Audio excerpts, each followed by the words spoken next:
Hello दोस्तों, आपका हमारे इस विंदा कुंज चैनल में स्वागत है। तुलसी विवाह पौराणिक कथा। एक बार शिव ने अपने तेज को समुद्र में फेंक दिया था। उससे एक महातेजस्वी बालक ने जन्म लिया। यह बालक आगे चलकर जालंधर के नाम से पराक्रमी दैत्य राजा बना।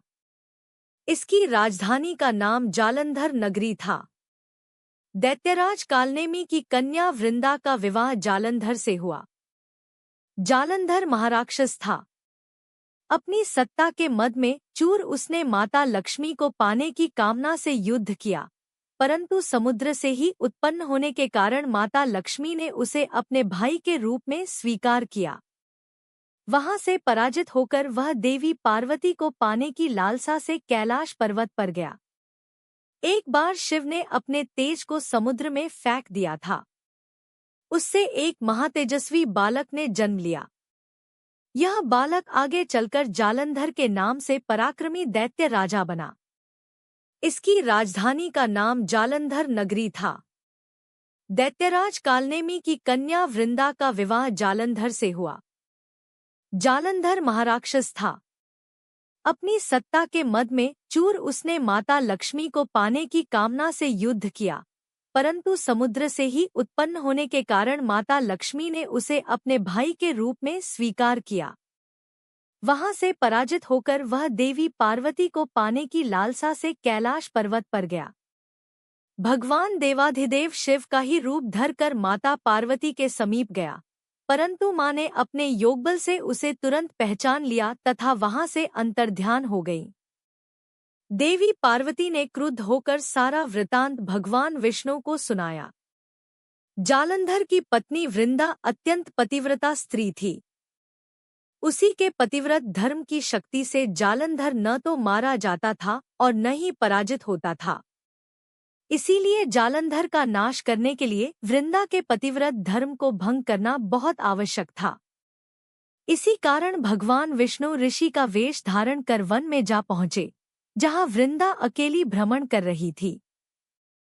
भगवान के साथ दो मायावी राक्षस भी थे, जिन्हें देखकर वृंदा भयभीत हो गई। ऋषि ने वृंदा के सामने पल में दोनों को भस्म कर दिया। उनकी शक्ति देखकर वृंदा ने कैलाश पर्वत पर महादेव के साथ युद्ध कर रहे अपने पति जालंधर के बारे में पूछा।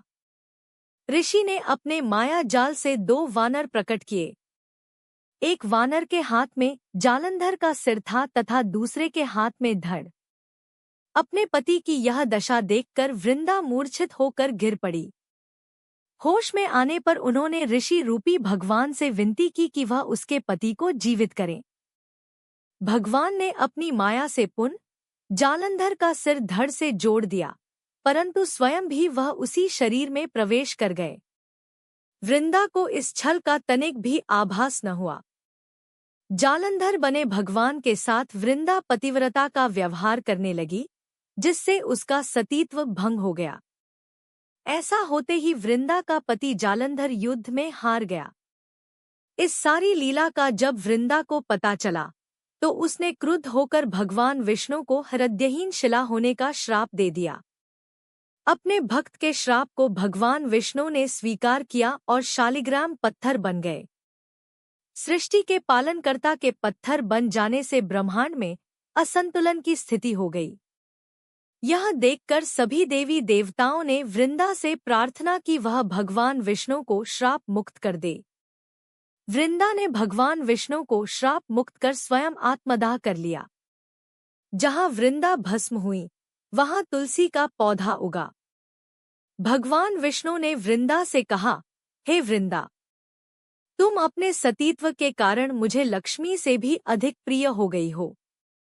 अब तुम तुलसी के रूप में सदा मेरे साथ रहोगी। तब से हर साल कार्तिक महीने के देवउठावनी एकादशी का दिन तुलसी विवाह के रूप में मनाया जाता है। जो मनुष्य भी मेरे शालिग्राम रूप के साथ तुलसी का विवाह करेगा, उसे इस लोक और परलोक में विपुल यश प्राप्त होगा। उसी दैत्य जालंधर की यह भूमि जलंधर नाम से विख्यात है। सती वृंदा का मंदिर मोहल्ला कोट किशनचंद में स्थित है। कहते हैं कि इस स्थान पर एक प्राचीन गुफा भी थी, जो सीधी हरिद्वार तक जाती थी। सच्चे मन से 40 दिन तक सती वृंदा देवी के मंदिर में पूजा करने से सभी मनोरथ पूर्ण होते हैं।